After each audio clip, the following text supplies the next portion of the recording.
The crystal decanter felt heavy, a cold weight in Zola's hand that mirrored the leaden sink of her stomach. She moved with the practiced, rhythmic grace of a shadow, weaving through the thick haze of cigar smoke and the scent of expensive cologne that filled the private lounge. At the center of the room sat Kang Hyun-Woo, his presence so absolute that the air seemed to thicken around him. To his left, Park Min-seok leaned in, the picture of a loyal shadow, his lips moving in a low, soothing cadence as he translated the rival gang leader's harsh demands. As Zola leaned over to refill Hyun-Woo's glass, the movement caused her braided hair to shift ever so slightly. Tucked deep against her canal, a tiny, high-tech earpiece emitted a faint, pulsing blue glow, invisible to everyone but the man standing directly behind her. If he were looking, he wasn't. They never looked at the waitress. Through the earpiece, a raw, unedited feed of the rival gang's private frequency hissed into her ear. "The money is a distraction," a voice crackled in jagged English.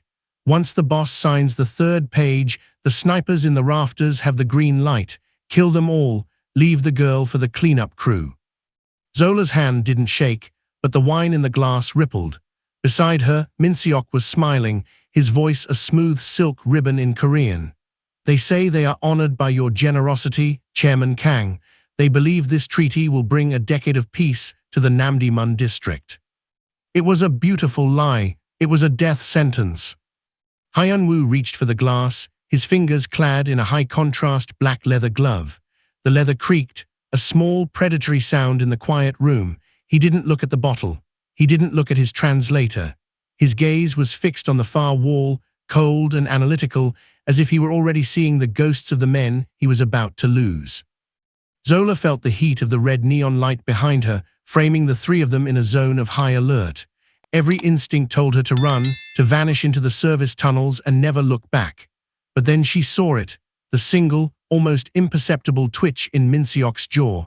He wasn't just a translator, he was the clock, ticking down to the moment the ink hit the paper and the blood hit the floor. She wasn't just a waitress anymore.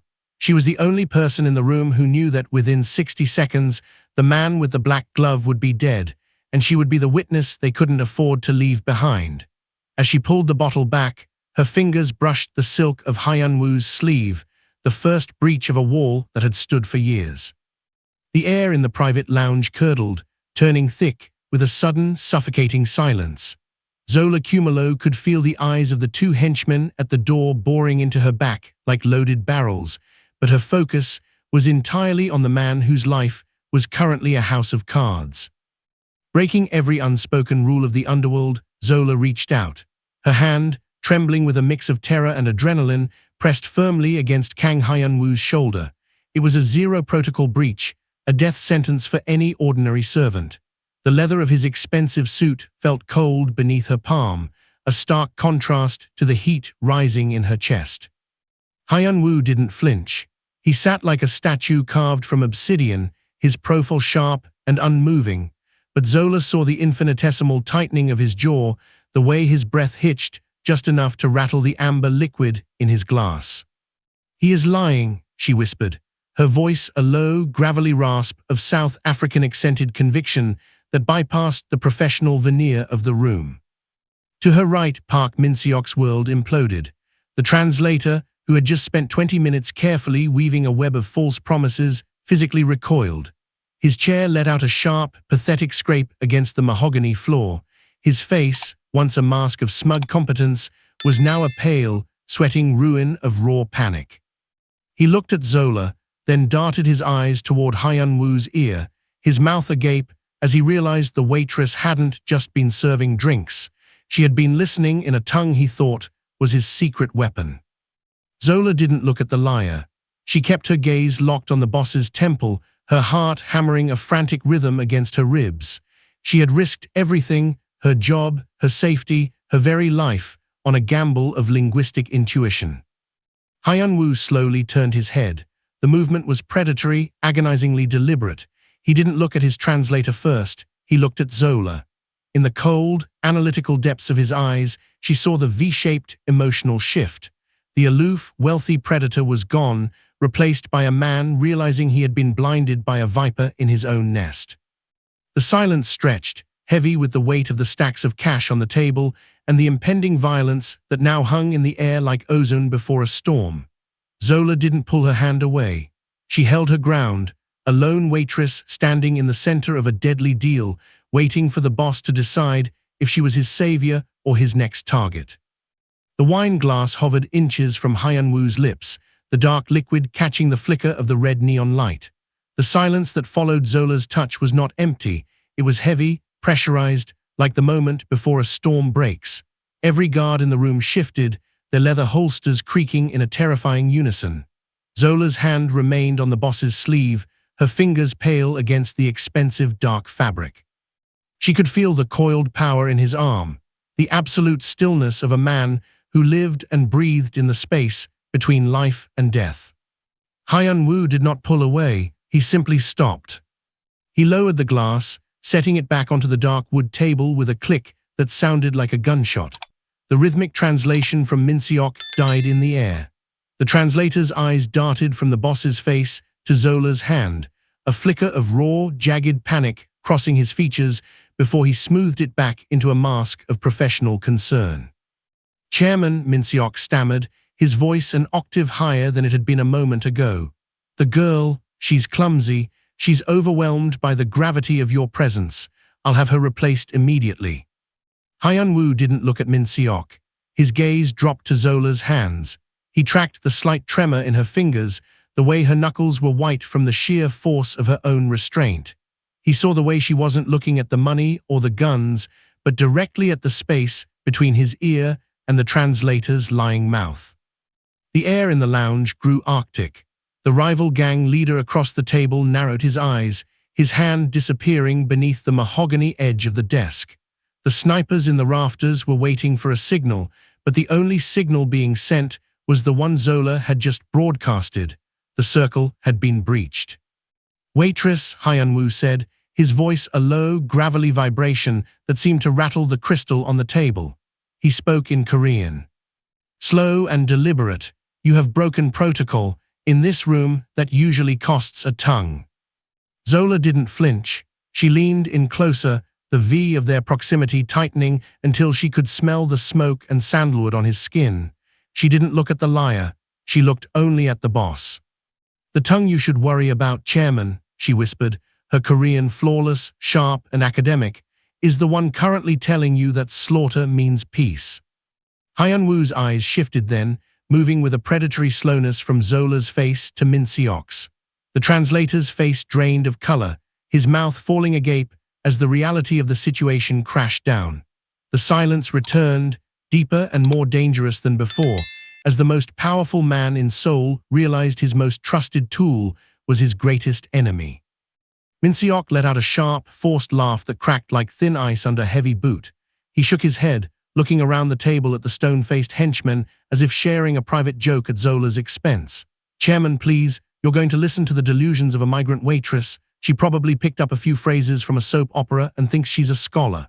He turned to Zola, his sneer deepening, his voice dripping with a condescending venom. "Go back to your tray, you uneducated girl. You don't even understand the weight of the air in this room." Zola felt the heat of the red neon light against her neck, but her heart had stopped racing. It had gone cold, settling into a rhythm of pure, survivalist clarity. She didn't look at the translator. She kept her eyes locked on Hyun-Woo, noticing the way his black-gloved thumb traced the rim of his glass, a sign he was weighing the cost of a mistake. "I may be a waitress, Min-seok," Zola began, her voice steady and low. She didn't speak the standard, polished Seoul dialect he expected. Instead, she shifted her tone, the vowels rounding and the consonants sharpening into the rugged, rhythmic satoori of the Gyeongsang province, Hyun-Woo's birthplace. "But I know that in the back alleys of Daegu, we don't call a knife behind the back friendship. And we certainly don't translate death warrant as treaty." The effect was instantaneous. The air in the room didn't just chill, it solidified. Hyun-Woo's thumb stopped moving. He finally looked at her, his dark eyes narrowing as he recognized the specific, soulful cadence of his home, a dialect no foreigner, and certainly no uneducated server, was supposed to master. Min Seok's face went from a mocking red to a ghostly, translucent white. He opened his mouth to retort, but the words died in his throat. He was no longer the gatekeeper of information. He was an intruder in a conversation he couldn't control. "You speak the dialect of my mother's house," Hyun-Woo remarked, his voice a dangerous murmur.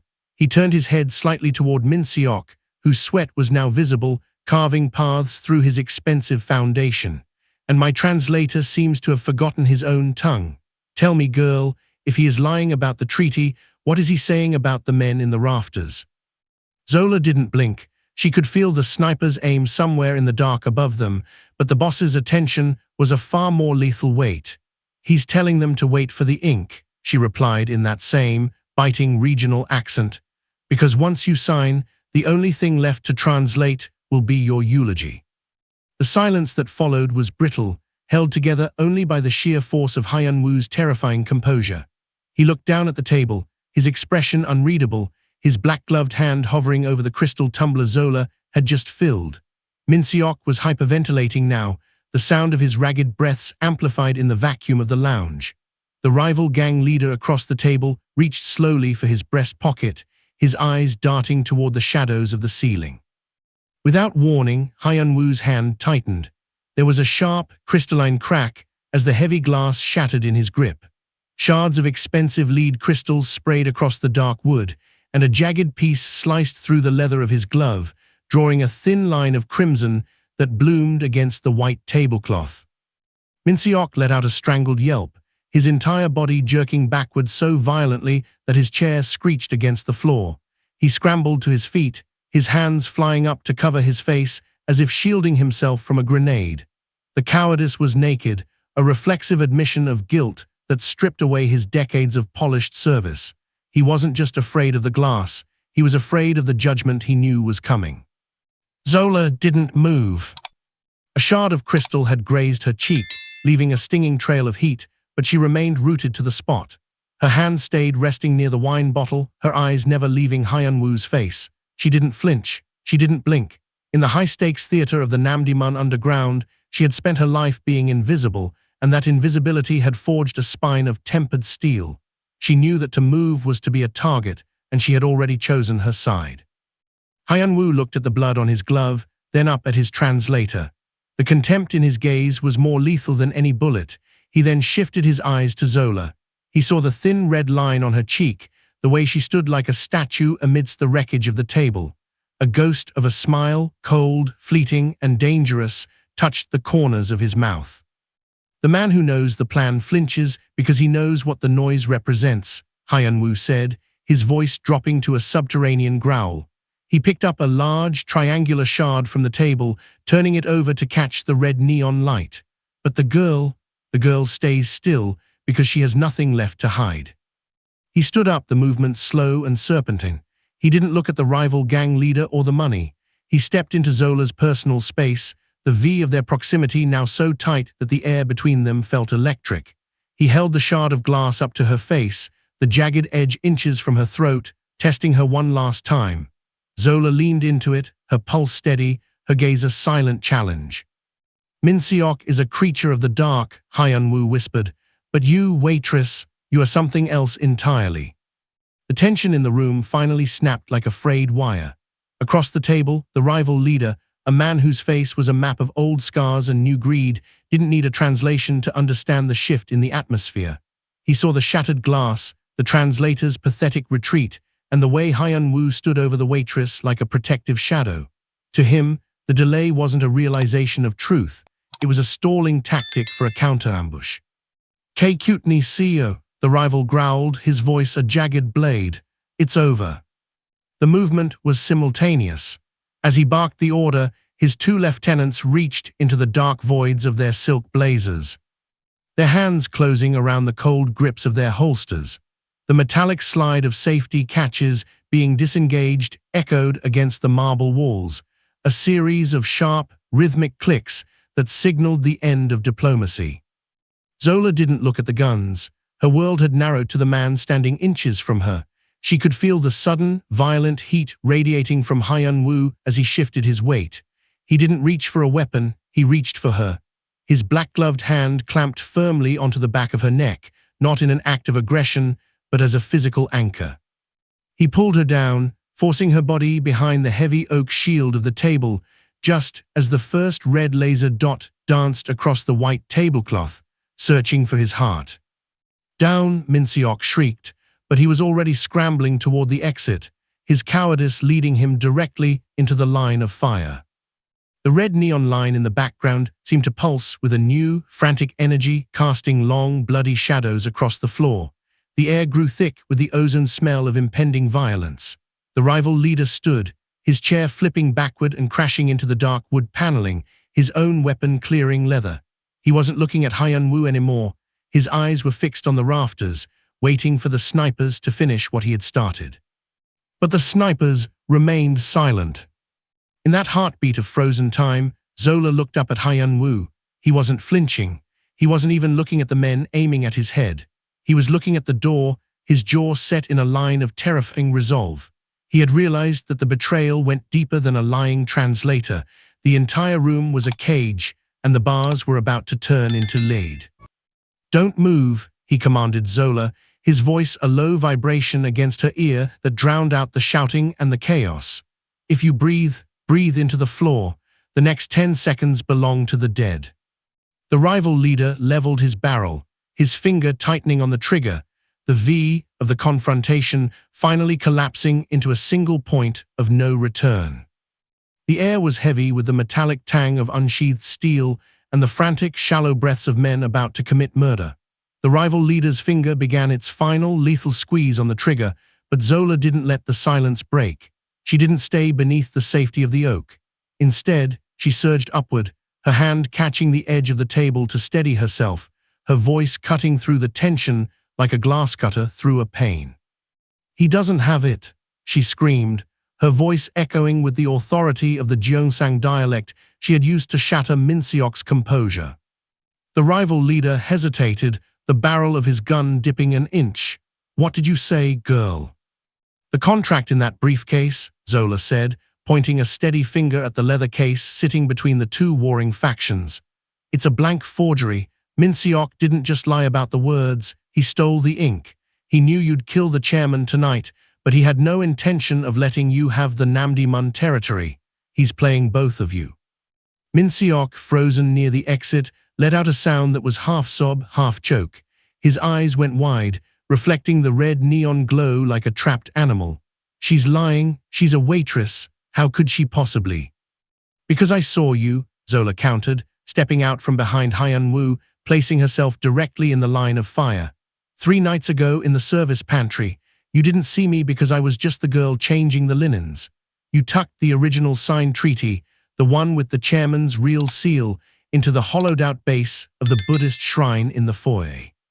You were going to wait for the bodies to be cleared, then walk out with the only document that matters, leaving the rival families to tear each other apart over a fake." The shift in the room was tectonic. The rival leader turned his gaze toward Min-seok, the predatory hunger for Hyun-Woo's life suddenly replaced by the cold fury of a man who realized he was being used as a puppet. Hyun-Woo stood up slowly, his movements as fluid as oil. He didn't look at the guns anymore. He looked at Zola, his dark eyes searching hers for the truth he hadn't seen in a decade of loyal service from others. He saw the single tear on her cheek, the humanity hook that signaled her desperation wasn't for her own life, but for the order of the world he represented. "The shrine," Hyun-Woo murmured, his voice a low, terrifying promise. He reached out, his black-gloved hand catching Zola's wrist, pulling her back toward his side. "It wasn't a capture, it was an alliance. If she is right, Min-seok, you will pray to that shrine for a quick death, and if she is right." He looked at the rival leader, "Then we have a common enemy to bleed before we finish our own business." The rival leader's hand trembled, the weight of his weapon suddenly feeling like a liability rather than an asset. The air in the lounge was thick, vibrating with the sudden realization that the architect of this chaos was not the man across the table, but the whimpering shadow by the door. Hyun-Woo didn't lower his guard, but his focus had shifted entirely. He was no longer a target, he was the judge. Slowly, deliberately, Hyun-Woo reached into his inner pocket with his right hand. He pulled out a sleek, obsidian black smartphone. The red neon light caught the glass screen, making it pulse like a digital heart. He didn't look at it. Instead, he extended his arm, offering the device to Zola. The high-contrast black leather of his glove pressed against the phone's edge, a silent symbol of the power he was transferring. "My security team is on the other end of this line," Hyun-Woo said, his voice dropping into that subterranean growl that commanded the very shadows of the room. "They are currently holding their fire on the snipers in your rafters. They are one word away from turning this lounge into a tomb." Zola looked at the phone, then at the man holding it. The V of their proximity had never been more dangerous. By taking that phone, she was stepping out of the role of a witness and into the role of an executioner's hand. "Min-seok is the poison," Hyun-Woo continued, his gaze flicking briefly to the translator who had collapsed to his knees. "But these men brought the vial. You heard the real conversation through that earpiece. You know the depth of their intent." He pressed the phone into Zola's palm, his gloved fingers lingering for a second against her skin. The heat of the conflict was cold compared to the weight of the decision. "Tell them the deal is off, and we walk out of here together," Hyun-Woo whispered, his eyes boring into hers with a terrifying trust. "Or tell them they're dead, and I'll make sure not a single drop of their blood touches your apron. Choose, Zola, speak for me." The rival leader froze, his breath hitching. He knew that the girl who understood the dialect of the boss's mother. The girl who had seen through the shrine's secret now held the master key to his survival. Zola raised the phone, the blue light of the screen illuminating the single tear still drying on her cheek. She looked at the rival leader, then at the shaking Min-seok, and finally back to the man in the black gloves. The room held its breath, suspended on the edge of a girl's voice. The phone felt like a live wire in Zola's hand, the blue light of the screen casting a ghostly pallor over her knuckles. She looked at the rival leader, seeing the desperate sweat on his brow, then at Hyun-Woo, whose steady gaze was a silent anchor in the rising tide of violence. She didn't speak into the phone. Instead, she slammed it face down on the oak table, the crack of glass on wood acting as the starting pistol for the carnage. "The deal was dead before I walked in," Zola shouted, her voice cutting through the first burst of gunfire that shattered the crystal chandelier above. The world dissolved into a strobe-light nightmare of red neon and muzzle flashes. The rival gang's lieutenants opened fire, the bullets chewing into the heavy oak table. Hyun-Woo moved with a predatory grace that defied his size, his black-gloved hand seizing Zola's waist and hauling her toward the shadows behind the bar. "The shrine," Zola gasped, the air thick with the smell of spent gunpowder and expensive gin. "The tunnels lead behind the foyer shrine. We can get the treaty and get out." Hyun-Woo didn't question her. He laid down a suppressive rhythmic fire with a weapon that seemed to appear in his hand like magic, his face a mask of terrifying, analytical calm.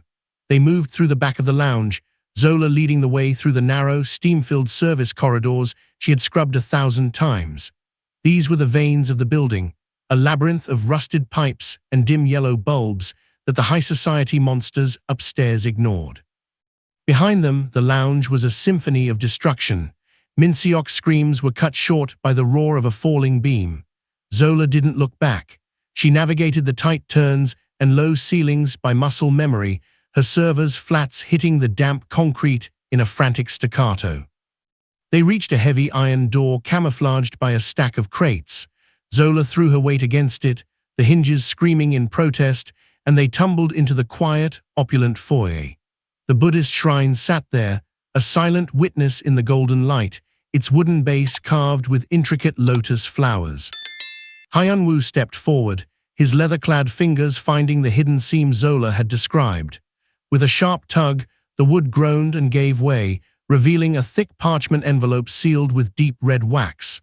He snatched it, the original treaty, the only thing standing between peace and a citywide massacre.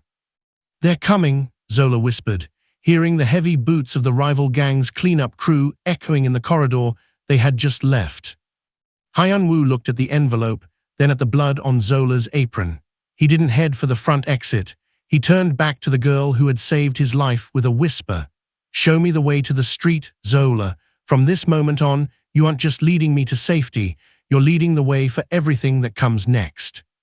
The morning sun began to bleed through the smoked glass of the armored SUV, casting long, amber streaks across the interior's cream leather. The violence of the lounge felt like a fever dream, miles away from the silent, climate-controlled sanctuary of the moving vehicle. Outside, the neon-drenched streets of Seoul blurred into a smear of grey and glass, but inside, the power dynamic had shifted irrevocably. Zola sat in the plush rear seat, her stained server's apron replaced by a heavy cashmere coat Hyun-Woo had draped over her shoulders. The single tear on her cheek had dried, leaving a faint, salty trail that she refused to wipe away, a reminder of the price of the truth. On the fold-down mahogany table in front of her lay the original treaty, its red wax seal broken, its pages spread open like a map of a new world. Hyun-Woo sat opposite her, his back straight, his black-gloved hands resting motionless on his knees. He didn't look at the document. He looked only at Zola, his dark eyes reflecting a newfound chilling respect. He was no longer the analytical center of a betrayal. He was the architect of a reconstruction. "The original terms were written by a man who wanted me dead," Hyun-Woo said, his voice a low, resonant hum against the vibration of the tires. "They are filled with loopholes designed to swallow my family whole. Min Seok made sure of that." Zola picked up a heavy gold fountain pen, the weight of it unfamiliar but grounding. She didn't hesitate. Her eyes scanned the legalistic Korean text, her mind working with the surgical precision she had once used to memorize drink orders for 100 tables. She began to strike through lines of text, her movements fluid and decisive. Where there were concessions, she wrote in demands. Where there were ambiguities, she inserted ironclad protections in the sharp, academic dialect that had terrified the translator. She wasn't serving the wine anymore. She was dictating the terms of the piece. "If you sign this version," Zola said, her voice steady and stripped of its former subservience, "the rival families won't just be at peace with you, they will be indebted to you for generations." Hyun-Woo watched the ink dry on the page, the V of their proximity now replaced by a parallel alignment of purpose. He reached out, not to take the pen, but to tap the paper where she had rewritten the final clause. "You have a gift for more than just listening, Zola," he murmured. "A waitress sees the world from the floor. A master sees it from the throne. It seems you've spent enough time on the floor." As the car turned toward the heart of the city, Zola leaned back, the pen still warm in her hand. She had risked everything to warn a killer, and in doing so, she had become the only person he could truly hear. The invisible girl was gone. In her place sat a woman who had found her voice in the middle of a war zone, and she was only just beginning to speak. Will Zola's new power be her salvation or her downfall? Subscribe for part 2 to see the new master take control of Seoul's underworld.